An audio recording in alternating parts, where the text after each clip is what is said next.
Good afternoon, everyone. Hi, my name is Dr. Heather Hatch, and I'm the Collections Manager at the Museum of Ontario Archaeology. So welcome everyone who's joining us for our live stream today.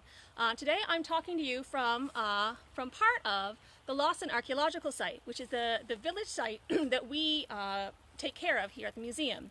So I'm actually standing right now in Medway Heritage Valley, and what we're looking up at here, if you can see it in the background, is actually what would have been the original entrance to the Lawson site. So this is not exactly the experience that you get when you come to visit the museum, but since we're closed, it's the experience that you can have of the Lawson site now. So the valley is open, the trails are accessible. I've seen some people out walking their dogs. It's beautiful, if a little bit muddy right now. So if you're looking for a way to come out and sort of engage with archaeology outside, you can still come get some kind of experience of the Lawson site. So as I was saying, this is actually what would have been the original entry point to the Lawson site. So you can see sort of in the background, there's a rise here, and it goes up a natural ramp to what would have been the entrance of the village. So the village was here about 500 years ago. We know that there was probably about 35 longhouses in the village over the course of its life, and so it was a very vibrant community at the time. And the reason it's here has a lot to do with sort of where I'm standing right now. So as I said, we've got this natural ramp that goes up, so it's on an elevated viewpoint, and as I'm also said, we're standing here at the confluence of two creeks down here in the valley. So I have got, I'm just going to turn around slowly here so you can see, right behind me right now, this is Medway Creek, and I'm literally standing where this meets here with Snake Creek in the background. So these two waterways in the valley that I'm standing in would have provided a lot of excellent resources for the people who were living in the Lawson site. So we've got sort of a natural defensive entry point here with this natural ramp. We have the confluence of two creeks or streams that probably would have been much more active in the past, so larger. They would have been useful for travel, and they would have been great sources of water for the village and other resources as well. So the people who lived here were agriculturalists, so they were growing a lot of maize, as well as corn, beans, squash, sunflowers, probably tobacco as well, and they were also making use of a lot of natural resources. But if you imagine the neighborhood that the museum is in today would have mostly been cleared for those agricultural fields. So having this valley down here where they wouldn't have been growing stuff gives them sort of a natural access point to a lot of the kinds of natural resources. So even today, for example, we have a lot of deer that come down in the valley, and we find a lot of plant resources also that would have been very important to indigenous peoples of the past.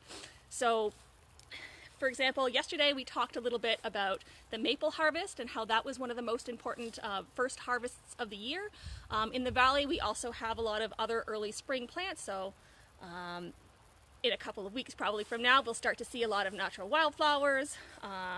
We'll see some spring beauty, which is an early tuber that people could have harvested for food, and a lot of other materials or resources as well, so plant foods and medicinal foods as well. So, in addition to food resources and water, there's other kinds of things that they could have gotten from this area as well. So we know today that Snake Creek especially has a lot of really good clay deposits. So we think, though we haven't been able to prove this definitively, but we suspect strongly that First Nations people or indigenous people who are living here at the village could have been harvesting that clay to make the pottery that we find on the Lawson site. So that is, as I said, that's a hypothesis. That's not something we can say for certain yet, but we do know that those clay deposits are very easily accessible from the village, especially once you come down from this ramp. So to speak more about the site itself, as I said, this was the entry point.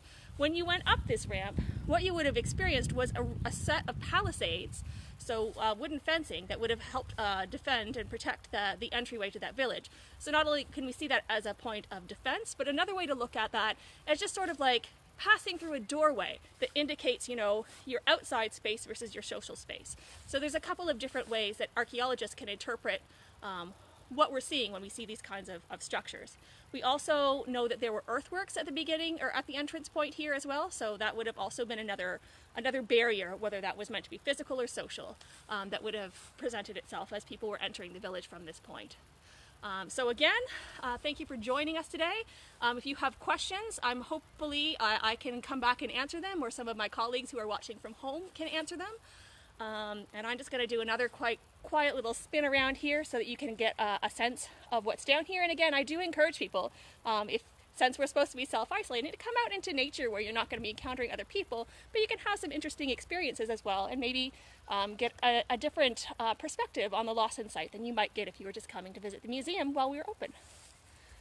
I will say also, we have recently installed in the last fall in the village, we put up some new signs, so there is a little bit more information about the Lawson site that you can come and read once we're open. So I would encourage you to do that as well. So you can see the beautiful trails behind me here, and again in the background there's just this ridge that leads up to where the original entrance point would have been.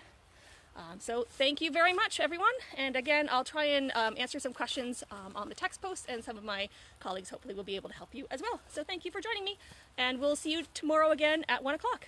Have a good day.